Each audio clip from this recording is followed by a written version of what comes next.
Hi everyone, welcome. I'm Lisa Natoli and this is TGF TV. I am the host every first Friday of the month on the topic of true healing. I see people coming in. I would love if you can post your name and where you're from in the chat board so we can get this party started.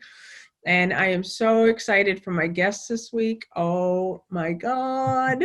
We have Oliver Blue and Yaulanda Blue, and they are going to be sharing on the topic of the creation of the happy dream. And this show on TGF TV is always live and interactive. So would love your questions, your comments. And these two light beings are certified coaches, and they, in my mind, are walking their talk. I don't know where I met you two. I don't know when you came on my radar. I just know that from the first moment, Oliver, you reached out to me. I'm going to guess you took the 40-day program, and I'm going to invite you both to share your story. But the clarity, like the clarity that was coming through you about the truth, about, and the gratitude that was coming through. And so at first it was, the communication was just between the two of us really. And then Yolanda was more of like, I just saw you, you would show up in the videos, and I didn't hear you that much. Like I didn't know until you opened your voice. And then I was like, oh my God, like it's just this pure expression of clarity and grace and certainty and generosity. And so the two of you together, I'm so happy to have you here on this episode to share from your heart. Good morning, everyone. And so I'm just going to get started. What I want to share, this is, I asked for your topic, and I always ask my guests to stay within the realm of the theme of true healing, because that's what the first Friday of the month is focused on. And so you sent me the creation of the happy dream. And as I was sharing earlier before the show got started, this usually isn't a topic that I focus on hardly at all anymore. It's a topic that comes from A Course in Miracles, because I always felt that the happy dream sections could be like misunderstood as, manifesting a happy dream, like manifesting things and continuing on with the worldly identification. But because I know the two of you so well, I knew that that's not what this was about. And I think that this topic could not be more timely for what's happening in the world right now. So, we're for all of 2020, we've had a situation of a great confusion, a lot of anger, a lot of division, COVID-19, just a lot of racial injustice now coming to the surface again, the police brutality, the killings. I mean, every day I'm seeing another random killing, like just senseless. Like, so I think a lot of people have lost their purpose. People have lost their jobs. They don't have money. There's just across the board, there's people dying unexpectedly. I mean, people are getting sick. I mean, I could just go on and on for the whole hour of the things that we're seeing. And what I see is that this is the perfect opportunity to share about the creation of the happy dream, because often people wait for circumstances to change in order to know who they are. Like, we're waiting for COVID to go away, and we're waiting for equality to be manifest. We're waiting for everyone to stop killing each other. We're waiting for everyone to see the truth of what they are. And A Course in Miracles tells us it doesn't happen in that way. It always starts with us. So I'm thrilled to share this topic, to hear from the both of you, to take questions from anyone while you're listening, if you have a question. And I'm just going to open it up. I'm going to turn it over to you. I've heard so many of your stories and so many different buckets of things that have happened. So I'm going to keep it wide open, like where you would like to start to tell us about yourself, tell us about this topic. Well, thank you so much, Lisa. Yaulanda and I are just so happy and grateful to be here this morning with the TGF TV and your community, which we're a part of. And yes, it was the beginning of 2019 that you came on my radar. After it was right at the beginning of the year when um, I was trying to get some direction for that year, and I just kept hearing in my inner self that I needed to go deeper. There still needed to be internal work on myself. And so it was not very long after that that somehow 40-day program was presented to me. And I just felt like this was it. This was for me. And I took the course, and oh my God, it was like a match in heaven. And that's kind of how I joined the community. And, I've been right there with you guys ever since. And it's been a tremendous help and support to Yaulanda and I in terms of our own internal growth and healing. And it has really given us almost like a new life.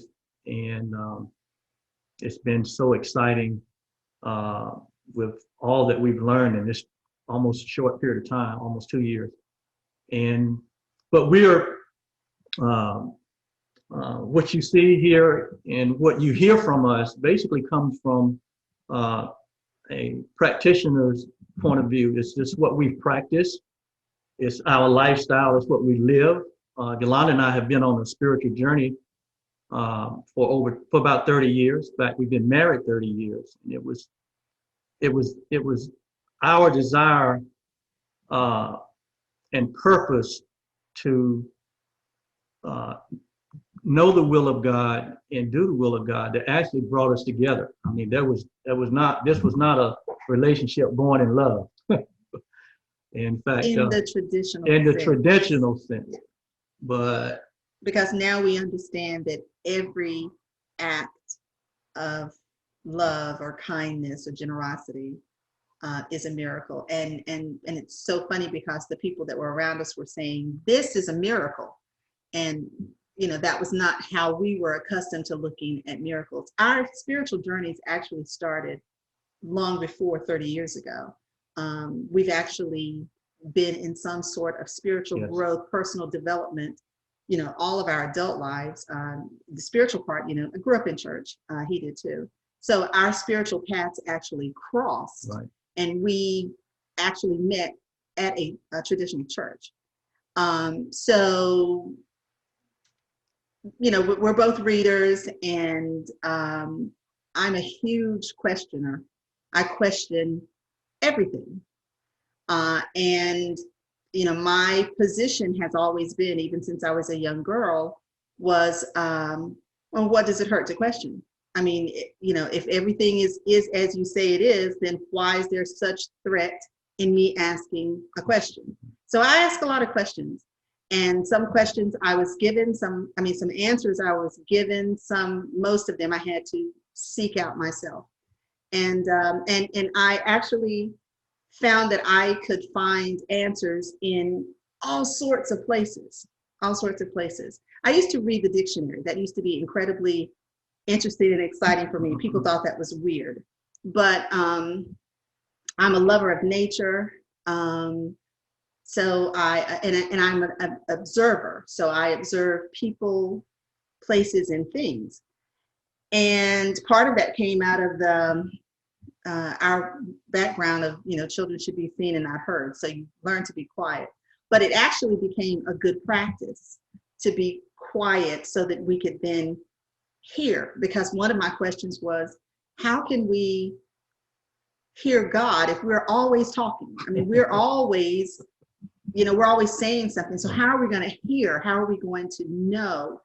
And because we grew up in a church, that was our, we filtered everything through that. And all of us do that. We filter everything through our experiences, what we've been taught, what we've been told, and we take on some of that, for ourselves. So our spiritual paths actually crossed. Yes. And we decided that we would actually join together for the greater good of being able to advance and progress past some things that were happening that people would have considered incredibly challenging and incredibly devastating. But we both knew inside, and I guess it's as a result of all that questioning that we've been doing, we knew that there could be incredible pain, destruction, hurt, but that we could heal and go beyond that. Yes. So our desire was not to stay in that place.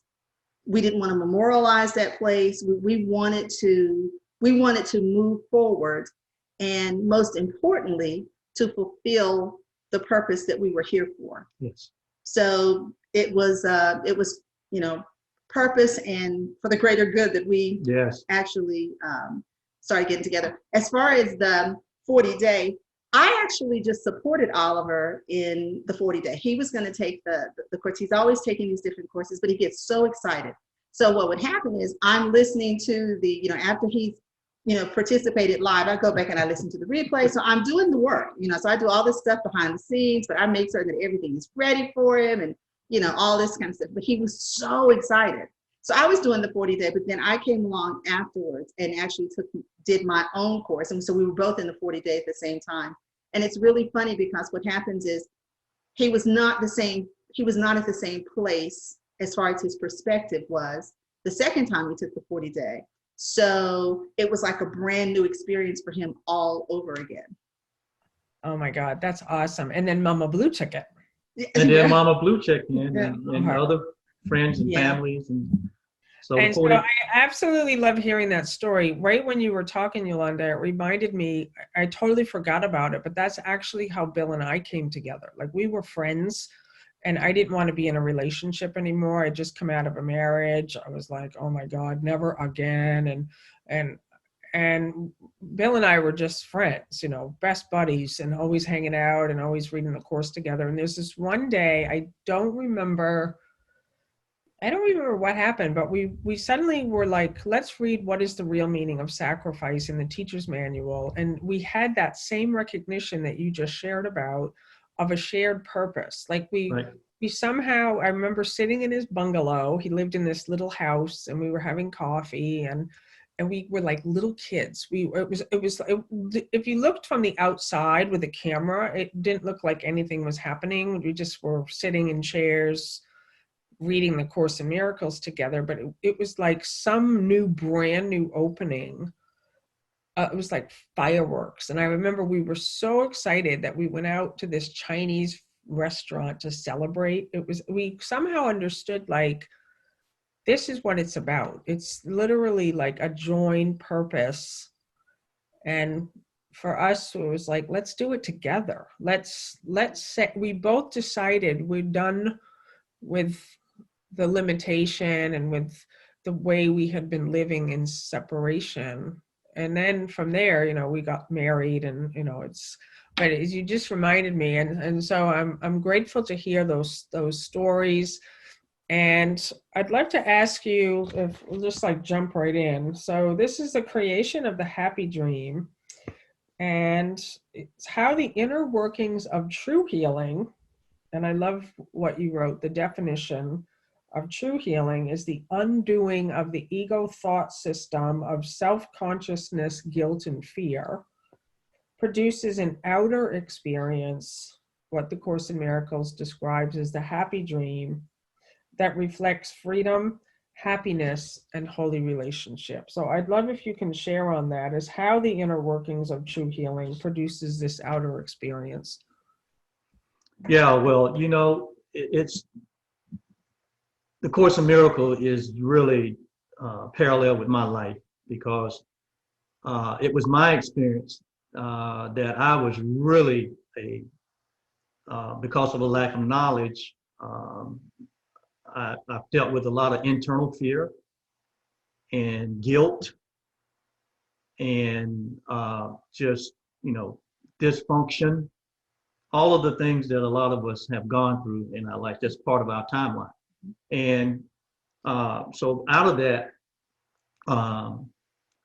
when I first came into the course in 2005 and really understood the reality that the separation between humanity and God and humanity and each other never occurred. That was the awakening moment for me. That separation never occurred. So just in understanding that, in that instant, kind of was a healing for me, because that's where the sin consciousness was coming from, my past. That's where the guilt was coming from, was my past. That's where the all of the limited thoughts, all of the bad feelings, the emotions was coming from that. And when I embraced that truth, instantly there was a healing that took place, because that's, to me, in my own personal experiences, where as well as through the course, it is that belief in separation that is the root of all of our issues. I mean, that is the root. And it's not separation itself, it's the belief in it. Yes. And then when I discovered that from the course, from Jesus's own word, own course, that the separation never did occur. It was just a tiny mad idea, as the course described it. And we bought into that as a collective species. And like the course said, that is at the root of all of our issues. And so this was one of the issues that we could not reconcile in our spiritual path, our spiritual journey, going in the church. There were these sacred writings that we all, believed and adhered to.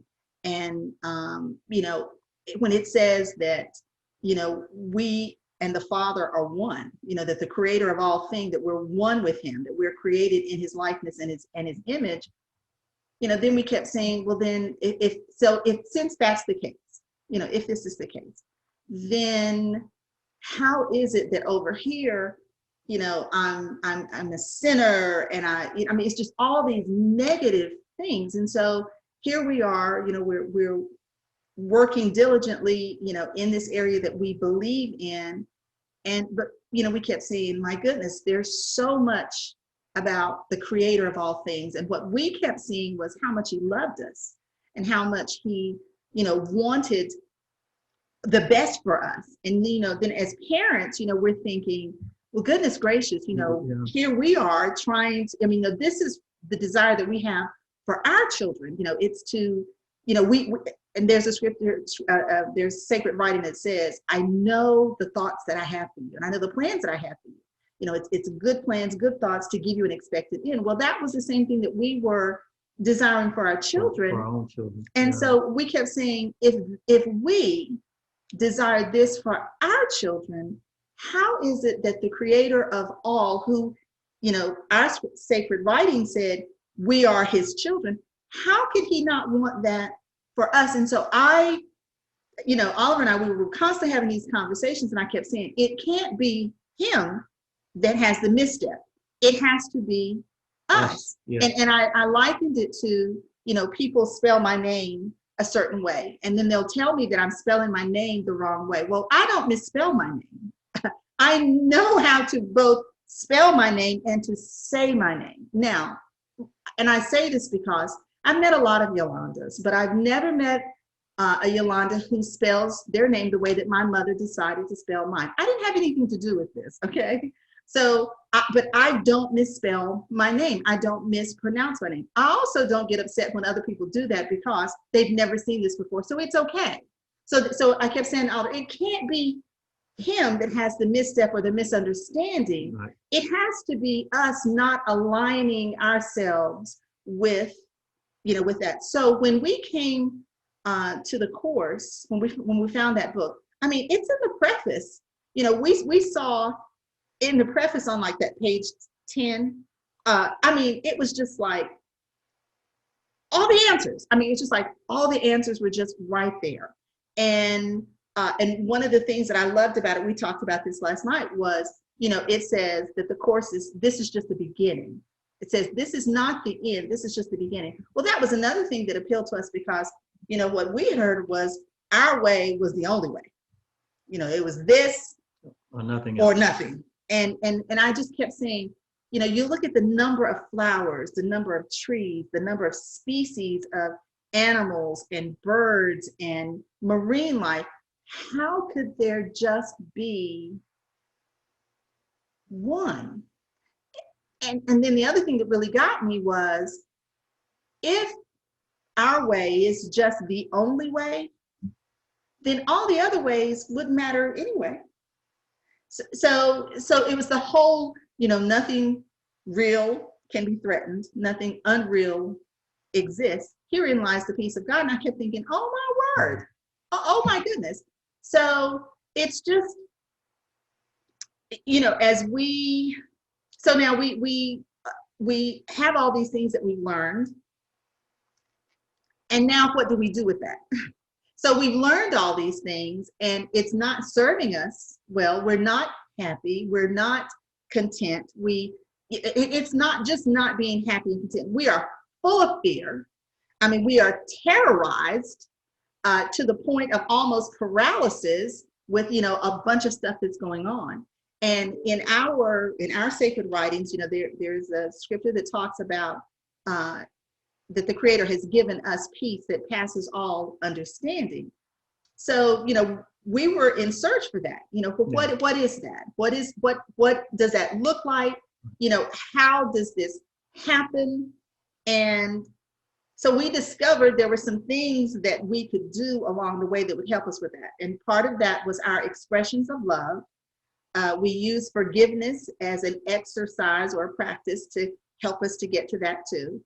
But mainly, we decided that we would accept who we were, how we were created in the beginning, which is innocent, pure light, love, everything good is who we are.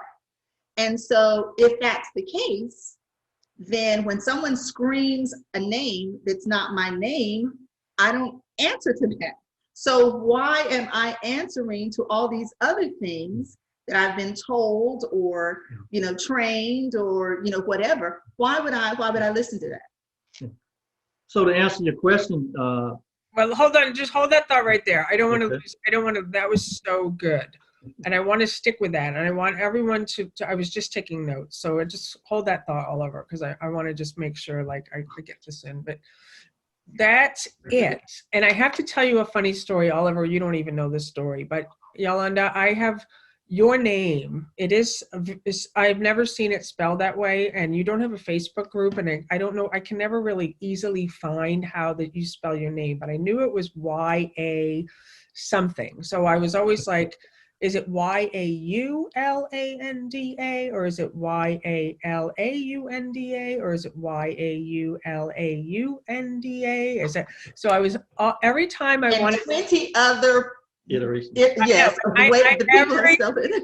Every single time that I wanted to know the correct spelling of your name, because I think it's important. I think what you just said is so true. Like people will say, what you just said was like, people will tell you that's not how you spell your name. You know how to spell your name. I would go into Oliver's private Facebook. We had some private Facebook messengers, and I would scroll. I have to scroll all the way up. Where's the spelling? How does Oliver spell it? I would fly. You guys don't know this, but every single time that and now I know how to spell it. I know. And then before the call, I even asked you what's the correct pronunciation. Like, because that's that was so good what you said. You said that you have these, you said expressions of love. Like, and I want to stay on this thought of like, because this is where a lot of people find themselves right now, is like you said, in places of terror, being terrorized, Yes. places of fear. And we're seeing it in a very big way in the world right now. We're seeing it played out. And so and name calling, Yes. like in a very, very big way. And so what you just said was that when someone calls you by another name that's not your true identity, you said that we decided we would accept the truth of what we are, which is innocence, pure light, love, and everything good.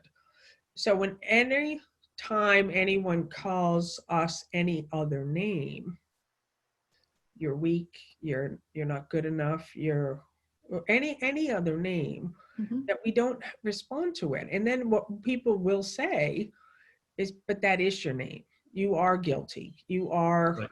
bad. You are a bad friend. You are less than. You are selfish. You are greedy. You are whatever.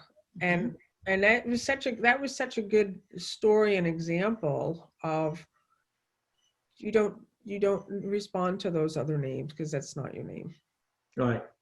But until you know who you really are, uh, all those you are, as you just mentioned, become a part of your subconscious.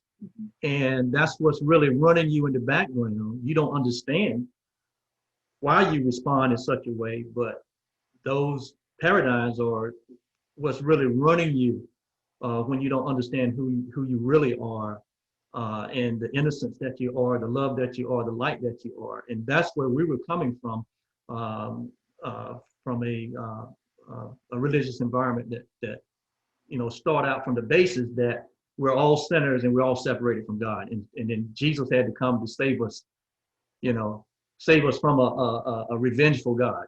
That's the image that we have. But then on the other hand, the scripture said God is love. So for us, that's like it's just a dichotomy here.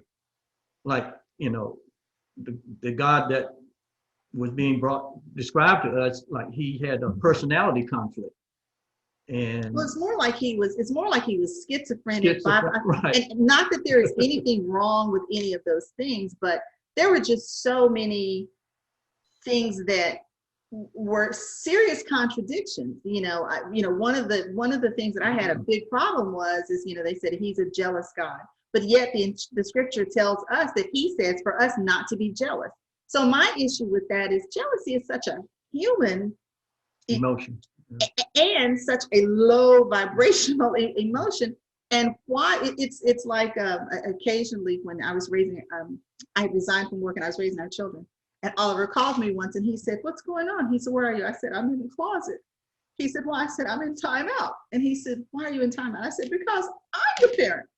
I'm the parent." Well, I don't need to stand in front of my children and say, "I'm the parent. I'm the parent." But I was having this mental thing in my head because they clearly were not doing what I had planned for us to do, and it was just disrupting everything. And so when I got quiet for a second, I sent them to do something else, and I got quiet for a second. And what I realized is I wasn't upset for the reason that I thought I was upset. I was upset because they were disrupting my schedule and my plan. I had all these things that I had planned to get accomplished, and they weren't cooperating with that. They were just having fun and having a great time, but I was like, I got this to do, and I got this to do, and so here I am, instead of acting like the adult in the room, I was having this meltdown in my head.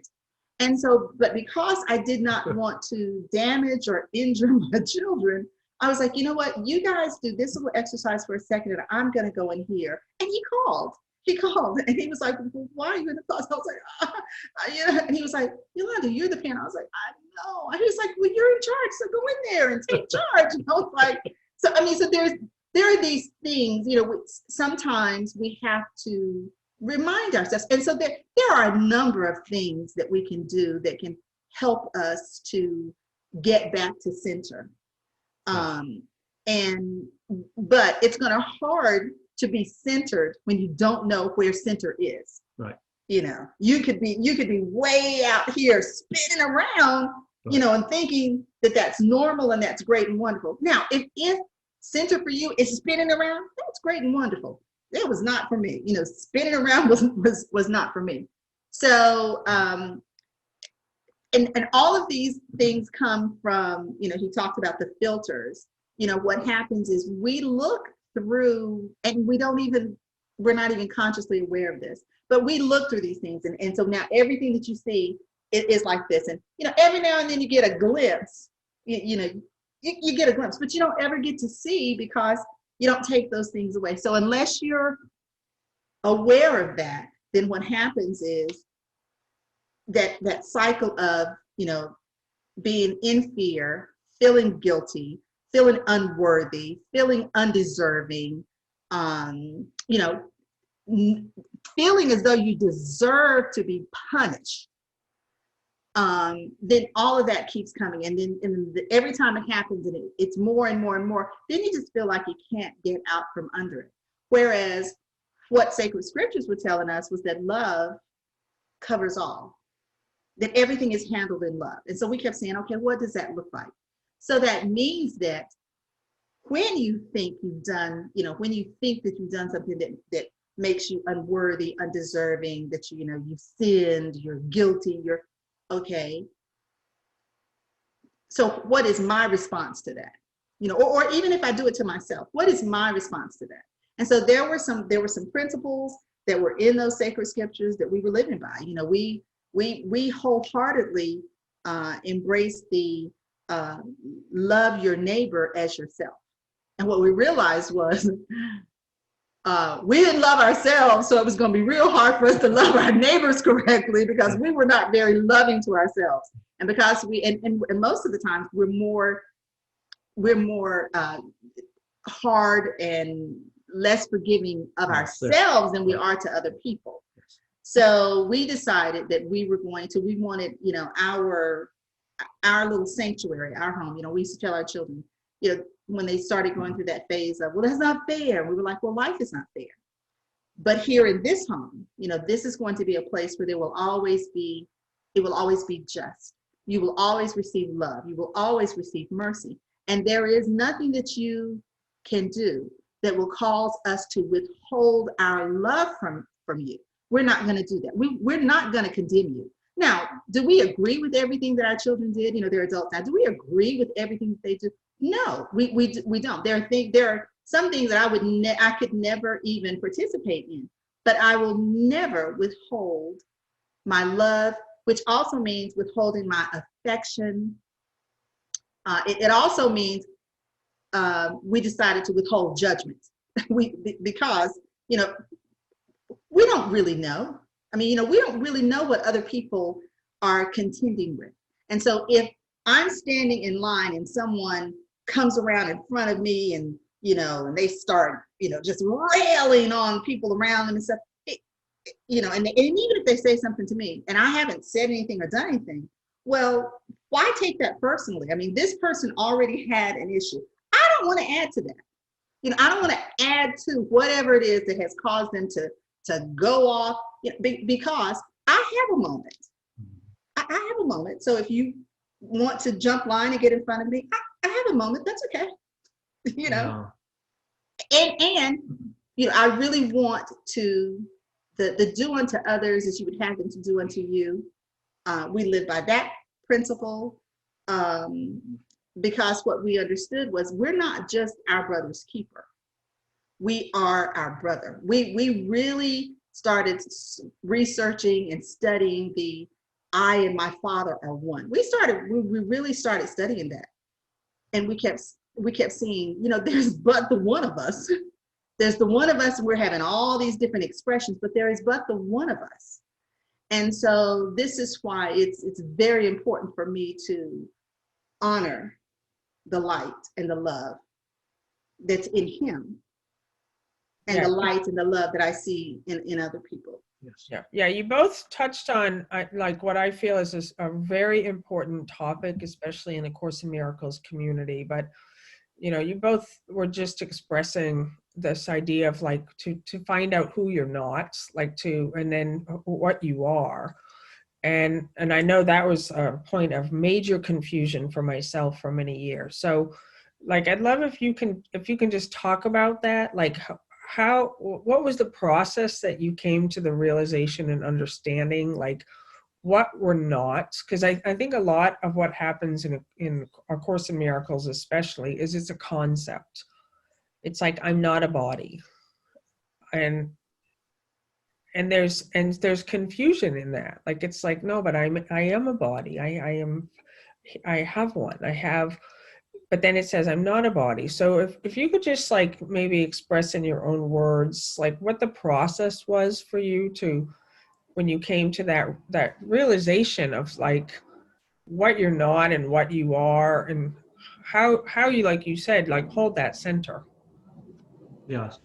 Well, again, in 2005, through our desire to know the truth, and eternity is placed in all of us, and that desire is in every human being on all 7.5 billion on the planet has eternity within them. It is who they really are, and that is the desire to know their self, or to know God. To know yourself is to know God, because there is no difference between the two. There's only the one. And so in come A Course in Miracles in 2005 in our life. And immediately it was a tool that pretty much connected a lot of dots for us. Because we were using the Bible as another tool. Right. I mean, we studied that. I mean, we were studying all of that, and so we're looking at those principles, and we're using that as a tool. Okay, but then we're reading other things too, and we're like, okay. But it was the course, and that really connected the dots for us to really let us know who we were as eternal being, as innocent, completely innocent. Never, ever have we ever been separated from God. Not only us, but no human being has ever been separated. It's just the belief in the separation that created all of this chaos. And so just learning that idea and embracing that idea, and starting from that basis, from the basis that separation never occurred versus the basis of separation did occur, that makes the big difference. That was the switch for us. Did you have it together, or did you have the realization first and then you talked about it? We've always had the question. We've always grown spiritually together. So whatever we were studying, we were sharing. We may not be studying at the same time, but we were studying the same material. Mm-hmm. And so my aha moment was her aha moment, and that's just the way we live. That's our lifestyle. And again, so even when we talk about when the Course talks about the happy dream, the Course is really talking about the undoing of what never was. Mm-hmm. It's the happy dream is when you go through the process and do the inner work to let go of the false illusional self that we created collectively as a species, of being separate from each other because of this body identity, separate in mind, and then also separate from our creation. But again, it started with the Course. That was our first kind of resource for transformational teaching. Then it bled off into other resources that now we bathe in this stuff now.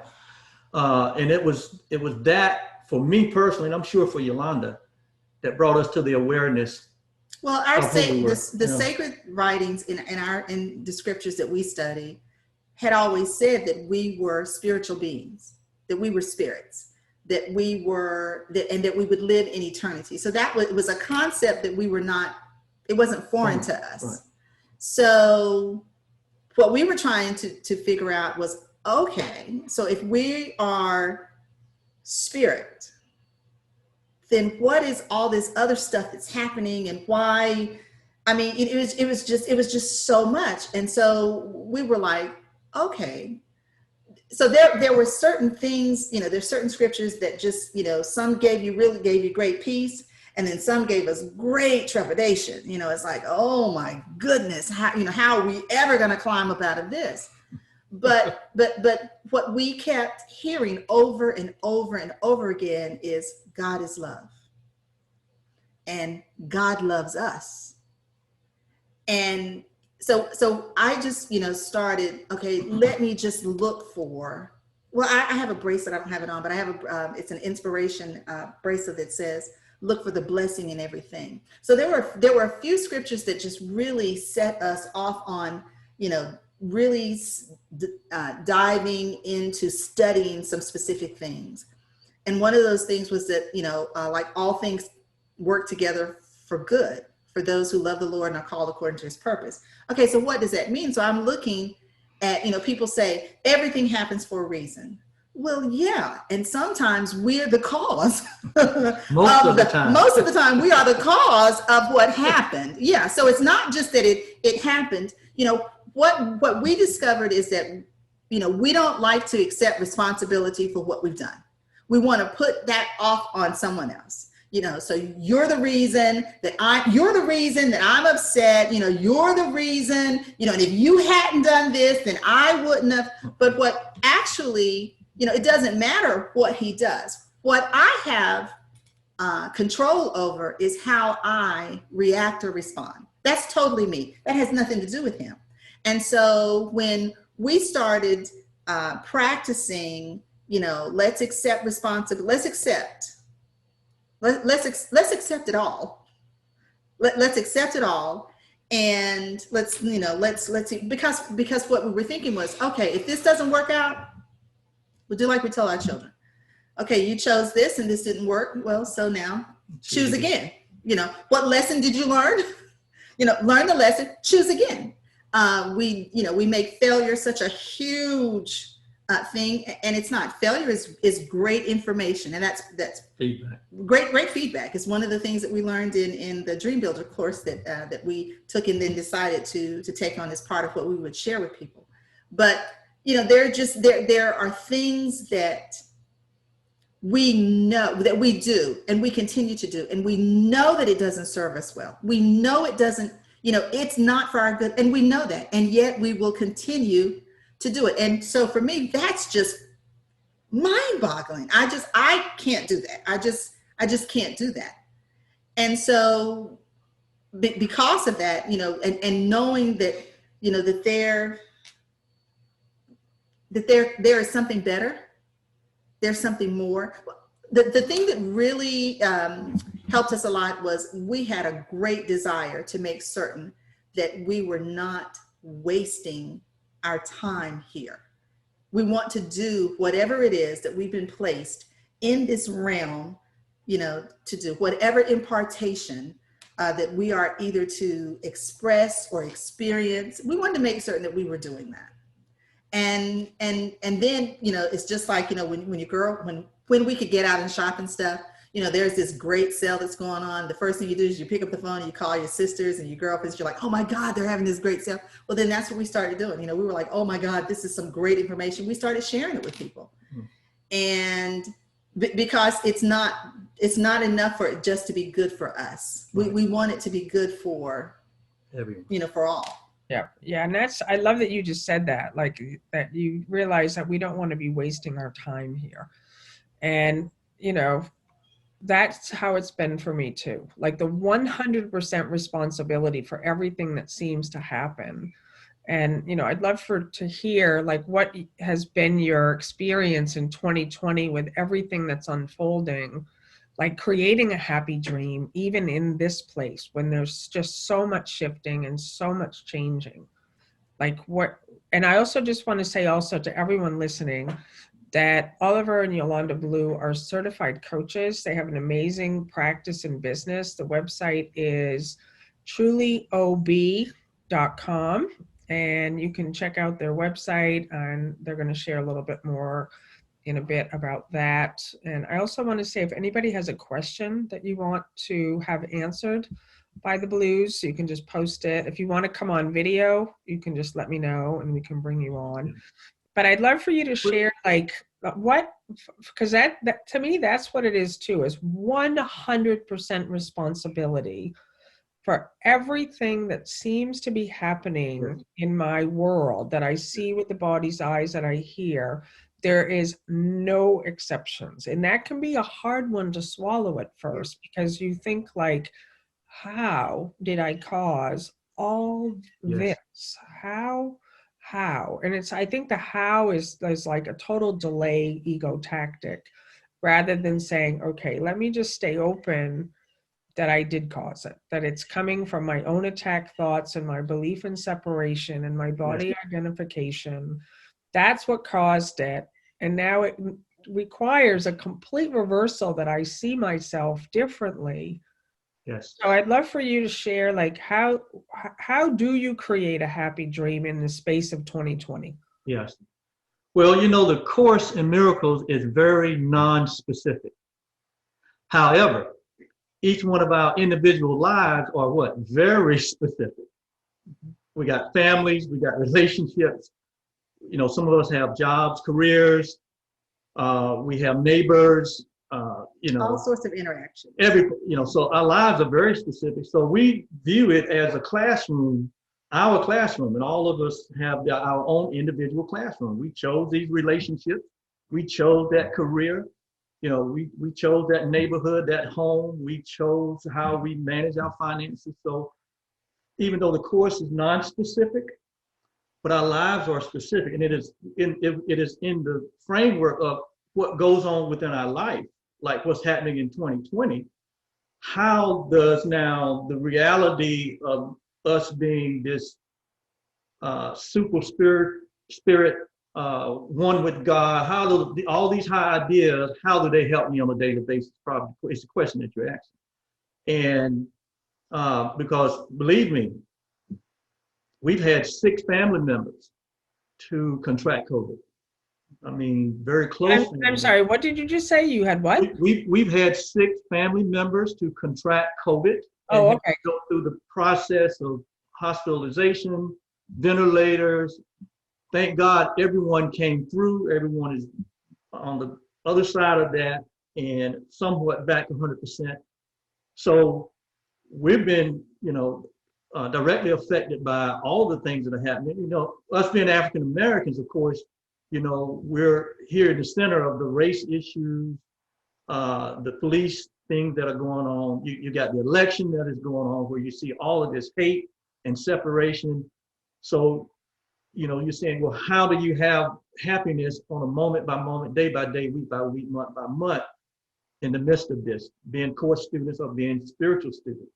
And what Yaulanda and I have found, and it starts with us, it starts with me as an individual. You know, just like she said earlier, I'm not responsible for her happiness. She embraced that reality. I embraced the reality that she's not responsible for my happiness. It's all on me. I take full responsibility for what I experience and how I experience it, how I perceive it. And so I have 2 choices. I can perceive and experience things from the place of truth of who I am, my oneness with God and my oneness with everyone. And that I and my brother are one, and what I would have for him, I would have for myself.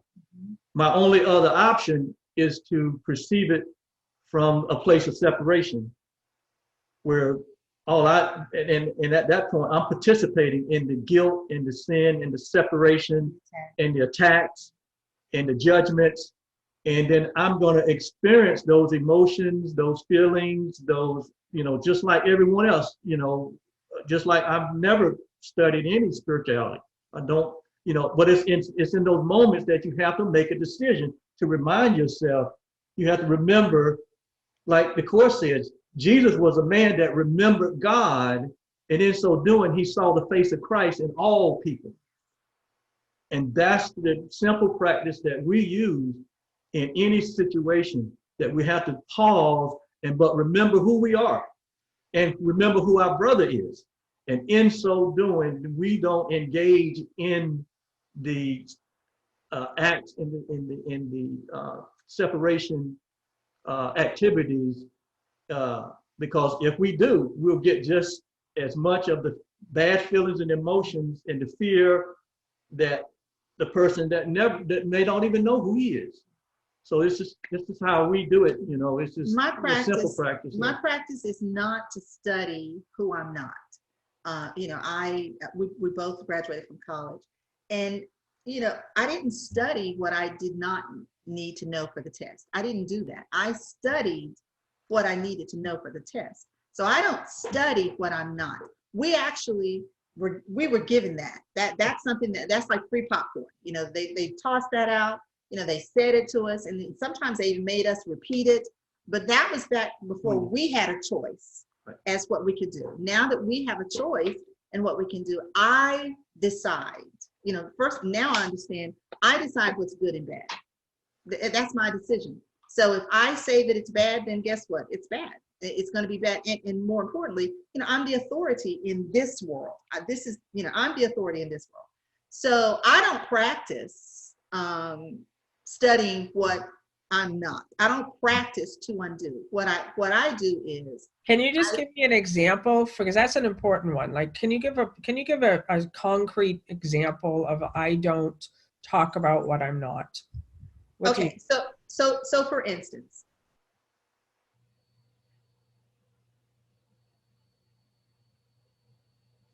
we use so there are a few techniques. Okay, so like I use my calendar, and I put things on my calendar, and I use them as reminders. And so every morning I have certain things that come up on my calendar, and I remind myself of what that is. Now, this is not, it's been called a lot of things at different times, but there are some times when, like when you're in the midst of a major situation, sometimes you don't remember all that stuff, but I can quickly go to my calendar, and when it says, you know, well, I'm going to read one for you. I'll just do this one for you. Let me see. I'm going to read one for you because there's some that I read. I'm like, oh, it just really gets me so excited. And the funny thing is, we do this with, like, we have a couple of friends. We have this group text that we have going on, and we feed each other. We feed each other this stuff. And Sue, we love her. She is definitely our sister. And we just, oh my gosh. Okay. And so some of these things are things that each of us has studied, and it gives us a great, okay, let me see which one I want to do. I want to do the one that, hold on right here. You talk while I find what I'm looking for here. So what she's talking about is she has a daily calendar, and she had reminders that talks about who we are in our true self, in our eternal self. So therefore, she's not again studying what she's not. She's really studying what is the truth. Okay, so I'm going to read this one. Okay, I am one self, united with my Creator, at one with every aspect of creation, and limitless in power and in peace. I am one self. You are one self with me, united with our Creator in this self. I honor you because of what I am and what He is, who loves us both as one. So Sue actually sent that one to us, and it's from A Course in Miracles. So I remind myself there is a power in all of us that can remove all pain, can end all sorrow, and can solve all problems. That's workbook lesson 38. You know, so what happens is, instead of me saying, oh, this is just so bad, overwhelming. I mean, this is just so hopeless. I mean, how are we ever going to get out of this? We are going to get out of this. We're going to get out of this. And the reason we're going to get out of this is because there are a lot of people who are putting themselves out there on the line. We have so much agreement in this unity, in love, in hope. You know, I went back and I looked at a bunch of stuff on YouTube, and it's so funny because if you look at some of the stuff that was done right after slavery, some of the stuff that was recorded in 38 and 45, and you look at some of the stuff that's done in 2020, they're saying the exact same things. And it's like, we're supposed to have progressed, you know, we're supposed to have, and it's like, you know, we're still asking for the same things. You know, there are things that I sit in and try to process because, you know, there's some things. Tamir Rice was 12 years old. I cannot forget that. He was 12 years old. You know, this is a 12-year-old I would be protecting. You know, he was 12 years old. And no, you didn't mean to say that you can't forgive that, right? Oh, no. Oh. I forgive all that. But what I said is, I sit in that because, you know, so if you think about, oh my God, he must have been this, he must have been terrible. No. But the thing is, you know, my great desire is that we learn. We learn the lesson, because the truth is this: we are far more alike than we are different. You know, we really have a lot of the same desires, the same goals. But what happens is, because we're so into, I have to win, you know, no, this side has to win, then we can't see, you know, and we're not getting involved for greater good. So you know, we look on all the stuff that we see, and we say what it is that we desire, because what we desire is for us to live as we really are. We really are one. My blood can sustain you. Your blood can sustain me. Yeah. And so, yeah, and I love that, because that's, you know, the way it works for me is very similar to how you just expressed it, is that we are literally in the mix of everything in every single moment. So nobody is like there except in the totality of being there. But it's like we are here to see these uncomfortable situations, to see these situations that we think we can't forgive. I see horrific stuff every day. I watch the news on my computer. I go to the New York Times. You can't miss it. Really, it's so I see it, and there's always that moment of like, oh my God, really? Like, are we really doing this still? And then what you said is the pause. Like, my desire to remember the truth is greater than my forgetting. So in every single moment, and there's things that seem personal. Like just recently, we ended the 40-day program. So it's a free, you know, program with 43 videos, the whole thing. program. We had transcripts done. We had live calls every week. So we give a free program. And at the end, we always offer like, what's next? You don't have to join the next paid program, but we have a paid program that we offer. We have a new one that we're starting on October 1st, Living in Oneness. And mass majority of people are just over the top grateful for the 40-day program, that it was free, that it was life-changing, all of that. But there's always some that are pissed that there's a paid program. And I get the messages like that I'm a selfish, greedy businesswoman, that I'm arrogant, that I see what you're all about now. That was all a show for the 40 days. I see what you were doing. And so before I used to take it personally, but now my desire is greater than that self-identity, where I read the messages I read them, and people tell them to me directly, but there's that pause where immediately there's the love. Like, I don't have to say anything back to them physically, but there's this thing of like, I remember what that was like to think someone's pulling a fast one, or someone's doing something, or someone's, so there's this sense of like, this is my brother. Like, Yes. Oliver, when you were sharing, I don't remember what part you were sharing about. It was about how Yaulanda said that she's not responsible for your happiness, and that you were acknowledging that. Like, one of my favorite parts in the Course in Miracles says that I am my brother's keeper. Mm-hmm. I could fly on that one forever. Like, we are our brother's keeper. So when my brother, myself, which seems outside of me, is saying something or doing something, my desire to remember on my oneness with this one, yes, is greater than my desire to stay in attack and defend myself anymore. And so that's like, it's exciting to me.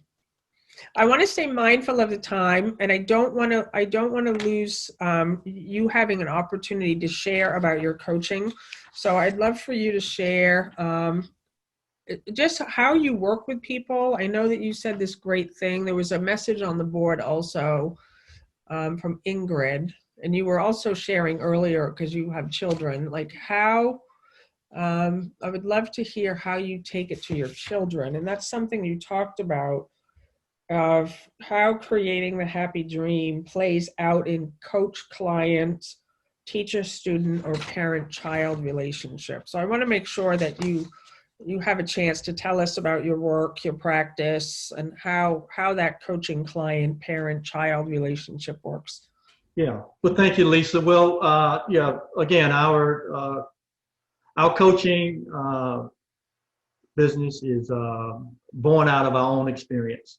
But we realized that even our strong desires needed to have some structure around it. And so that's why we began to go and find others that were doing what we were doing successfully, and to get trained and to add some structure to it, and which is what we both did back in a few years ago. Mm-hmm. And then we created the business, and we started working with clients.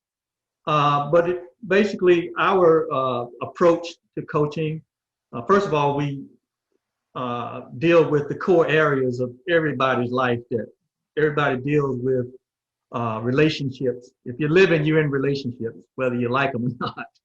So we coach in the area of relationship, health and well-being. Yaulanda has an extensive background in health and wellness. She was a certified health and wellness natural health professional for years. And she taught classes. We coach in the area of vocation and jobs. I've spent 39 years in corporate America. In fact, I just retired 30 days ago. So I bring that experience to a coach-client relationship. We also coach in the area of time and money freedom, spiritual awareness, and service. So those are kind of the areas. And everybody's life is involved in some way in those areas. And we basically work with individuals or with small groups. And our approach to coaching is that we, use basic principles and we understand that everybody has within them the thing that they desire to do, or the thing that will create the most effective expression in the world for them individually, and that we believe that is inside of every human being. So our approach to coaching is evocative. We basically don't tell people what to do. We help them to draw out of themselves what's based on their longings and their discontents. Because generally it is what we long for that's telling us something. What we want more of in our life, or either our discontents, what we're discontented with in life, what we want less of in our life. Generally, though, that's great feedback. So we work with people on helping them to look at those things. Like the Course says, look at it. We need to look the ego thought system said, don't look. Yeah. But Do you work together or do you work? we work together. We work together. We work together. We can do personal. Yeah, depending on the client, depending on what the client like. If they're comfortable with us, with the male and female, coaching as a. But you also said you have some groups that you work with too. We do group coaching also. We've had some emphasis on. Yaulanda and I have extensive background with working with youth. We were both youth ministers for 9 years.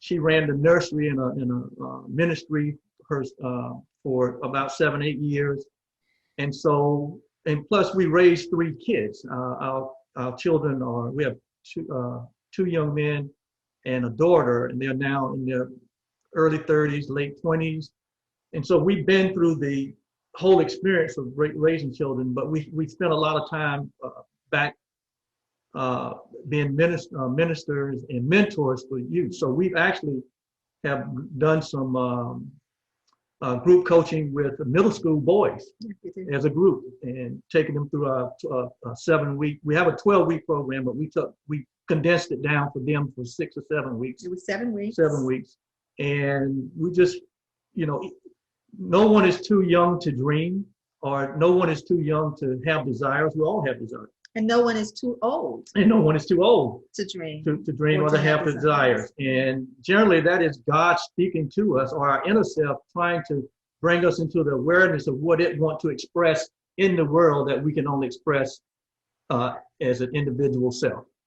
And so we trying to work with groups and individuals to bring forth those desires that they have, those visions that they have. And generally our entire life, what has happened from day one up until whatever point in life, is generally an indication, and it also worked towards bringing us to a place to where we finally embrace, who we are as an individual, and those things can now be expressed for the greater good and for the right purpose.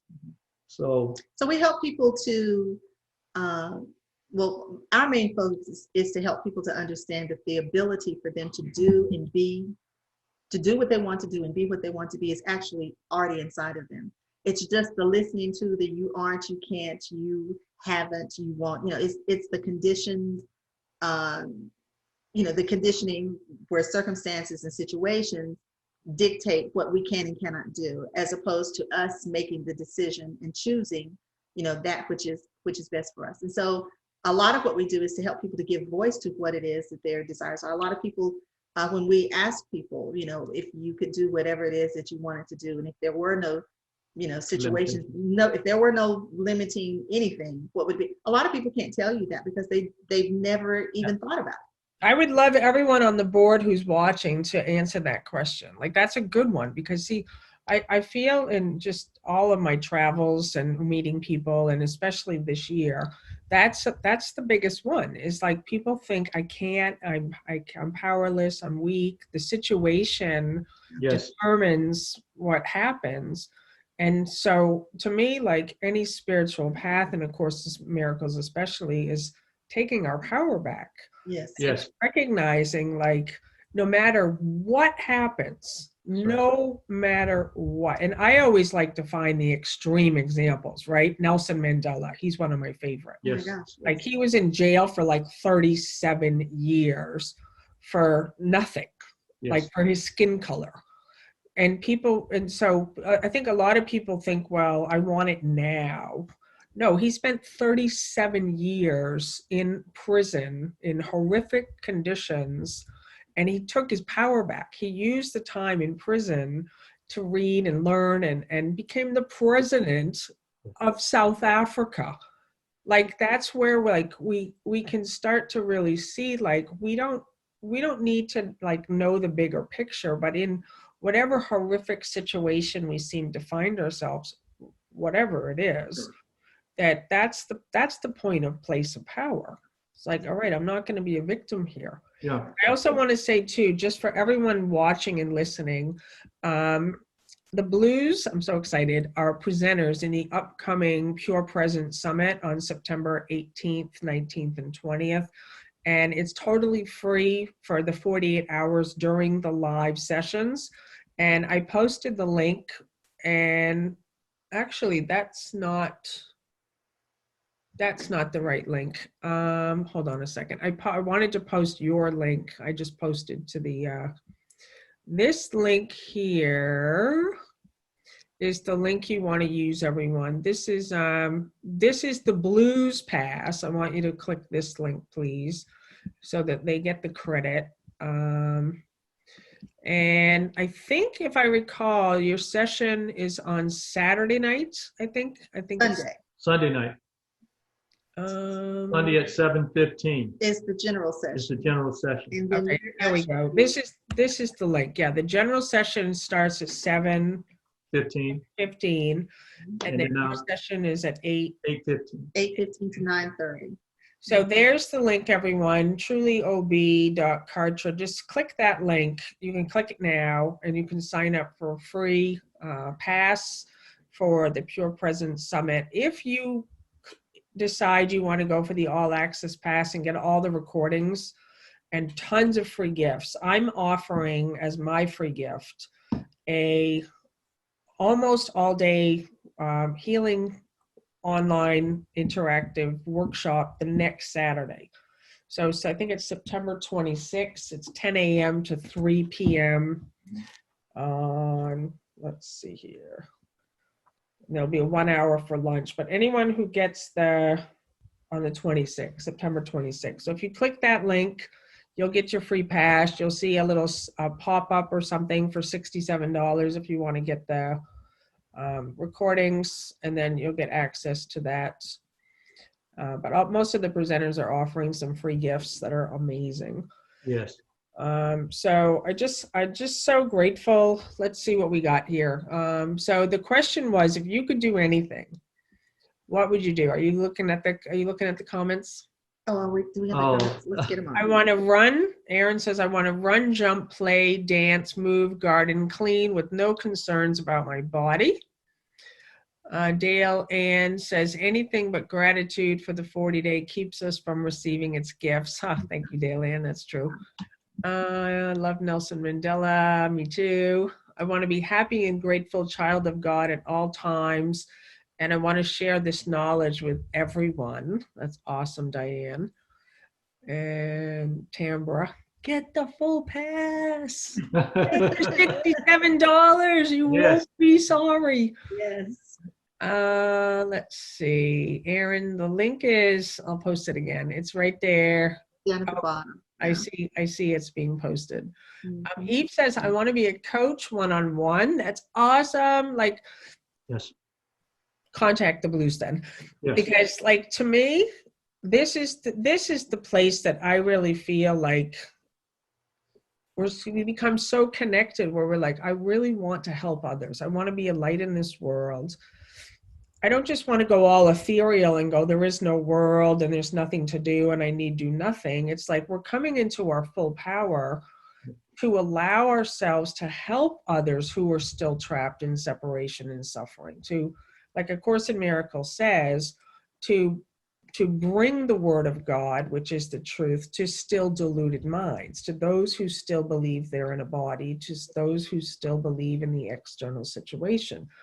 So Eve, I absolutely love seeing that. I would love to be a coach one-on-one, helping people, following Holy Spirit's guidance and transforming special hate relationships into holy relationships, parent, child, partner, friendship, work relationship. Well, you're in the right place. Yes. So the website, if you would like to work with the Blues, is trulyob.com. Let's see. Shelley will be house hunting. That's awesome. You can still sign up and get the recordings if you like. And I bless you on that house, speedy and fast house. Yes. I see you moving in. I see you a happy homeowner. I see like that, everyone being blessed. Let's see, Cindy, I'm willing no matter what it takes. I say yes to God's will for me to wake up. Love that Yes. goal. Yes. Let's see. Thank you, Erin, so much for all of your awesome posts here. I've been reading them. Erin says to remember that the other is also innocent and do not call him by the wrong name, because he is a beloved child of God too, no matter what appears to be on the surface. I am now creating a lucrative income as a spiritual artist, writer, speaker, and coach. I totally see that, Dale. Yeah. I'm creating it now. So I'm so happy that the two of you are in my life and here in this community, that you have been here. I'm so excited that you're going to have even more time to do it on the Pure Presence Summit, September 18, 19, and 20. And just everyone, just thank you for being here, for being part of the Teachers of God family, this community. And I'd love for you just, if you'd like to share any final words in closing. Well, Lisa, we're very excited about the summit that's coming up, and just encourage everyone that it's valueless. We're going to be talking about the real you. And we're going to be doing some interactive. We believe when we have sessions like that the more we engage people, the more transformation takes place. So it'll be a two-way conversation and some Q&A, but we're excited about it. Just can't wait to hear some of the speakers as well as being presenters. Just love what you and Bill are doing with Pure Present Production and with Teachers of God. You guys are impacting the world. You guys are being the light of the world, and everyone that's in our orbit here today in this telecast, just being greatly benefited by the conversation, the vibration that's being released here. And we're so grateful that you would have us today, Yaulanda and I, we're just so grateful. So we have found that gratitude and forgiveness, those two practices, have helped us to, I believe that experience can be a very cruel teacher. However, experience can actually cause us to quantum leap, whereas we don't have to hit our heads on the brick wall. Instead, we can learn from other people. So what we share with you is what we do ourselves. But we do believe that being grateful for what you have actually helps you to see clearly that there's a whole lot more good around you than you would, just think. And then the practice of forgiveness, forgiving ourselves and forgiving others. We will actually grow to the point that we understand that forgiveness is not even necessary because nothing has happened. But until we get to that point, there are some practices, there's some things that we can do. We'll talk a little bit about that when we do our at the summit. We'll talk about a few things that we can do that can just kind of help us, to move from one state to the other. We always get so excited when anyone dares to walk into their desire. We get incredibly giddy when we see people being brave enough to say yes to their lives, and for them to be and to live the best life that they can do. I mean, we don't even have to know what you look like or know anything. I mean, we just get incredibly excited. Well, the board is lighting up like it's Christmas morning. Everyone is so grateful.